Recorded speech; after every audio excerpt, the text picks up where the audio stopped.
ভদ্র মেয়েদের বন্ধু বান্ধব বেশি হয় না। কিছু কিছু মেয়ে আছে দেখবেন 7টা 8টা 10টা পর্যন্ত বান্ধবী আছে না নাই? হায় রে, খালি আড্ডা দিয়ে বেড়ায়। একবার পার্কে যায়, একবার ওই চিড়িয়াখানায় যায়, একবার পর্দা গার্ডেন যায়, সবগুলো দল বেঁধে যায়, সেলিব্রেশন করে, বার্থডে সেলিব্রেশন করে, অমুকের ম্যারেজ ডে, অমুকের বিবাহবার্ষিকী, অমুকের জন্মদিন ধুমসে চলতেছে। এটা ভদ্র মেয়ের স্বভাব না।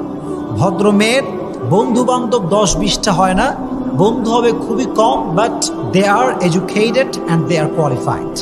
ওখানে ছোট শিশুরা শুয়ে আছে, কিশোর যুবকরা আছে, আপনার মতো তাগড়া যুবক মুরব্বীরা আছে। এরা এই এলাকায় থাকতো, এরা আকাশ থেকে নেমে আসে না, এই এলাকার সন্তান আজ নাই। একটা সার্টেন পিরিয়ড শেষে আপনিও থাকবেন না।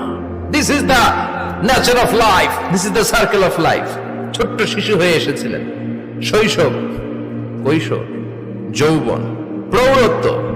আগে ছিলেন সিঙ্গেল, বিয়ে করে হয়ে গেলেন ডবল।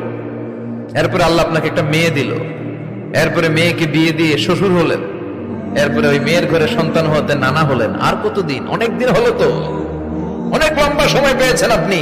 Think about that. এবার যাওয়ার কথা ভাবেন, আখিরাতের সামানের কথা ভাবেন, ফিরে যেতে হবে। কি শক্তিশালী যুবক, বার্ধক্য চলে আসলে লাঠি ছাড়া চলতে পারে না।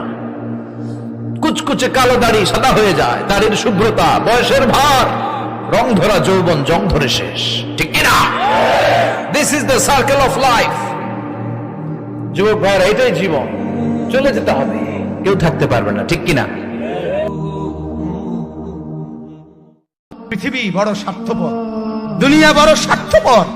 দুনিয়া কাউরে জায়গা দেয় না, দুনিয়া কাউরে জায়গা দেয় না। এত মজবুত পাইলিং করে যেই বিল্ডিং বানাইলাম, দুনিয়া তারে থাকতে দেয় না। যা বেটা যা, যা তুই লাথি দিয়া বাড়ি করে যা, কবরে যা, কবরে যা। দুনিয়া কাউরে থাকতে দেয়।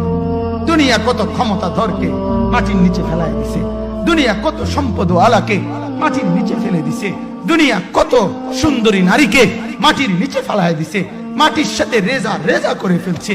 আজ আর চেহারা নাই, আজ আর রূপ নাই, আজ আর যৌবন নাই, আজ আর ক্ষমতা নাই। এমন বাদশা ছিল পৃথিবীতে, যার হাতের আঙ্গুলের ইশারায় মানুষের গর্দান উড়াইয়া দিত, যার হাতের ইশারায় উঠত মানুষ, বসত মানুষ।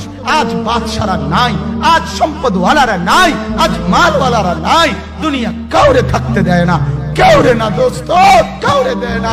দুনিয়া দাদারে আমার থাকতে দেয় নাই। আমার দাদারে আমি দেখছি, আজ আমার দাদা নাই। আমার নানারে আমি দেখছি, আমার নানা নাই। আমার দাদিরে আমি দেখছি, আমার দাদি নাই। আমার নানিরে আমি দেখছি, আমার নানি নাই। আমার বাবারে আমি দেখছি, 14 লক্ষ টাকা বাবার পেনশনের আমি সব ডাক্তারের পিছনে খরচ করে ফেলছি, বাড়ির ফসলের জমি বিক্রি করে ফেলছি। আমার বাপ যেন না মরে বারবার বারে হসপিটালে নিছি, কিন্তু দুনিয়া আমার বাপকে থাকতে দেয় নাই। আমার বাপ কবরে চলে গেছে, দুনিয়া কাউরে থাকতে দেয় না, কাউরে না, কাউরে না, কাউরে না, কাউরে না। আমার বাপ দুনিয়া কাউরে থাকতে দেয় না। তুমি থাকবা না, তুমি থাকবা না। দুনিয়ার ধোকায় পড়ো না বাপ, দুনিয়ার ধোকায় পড়ো না।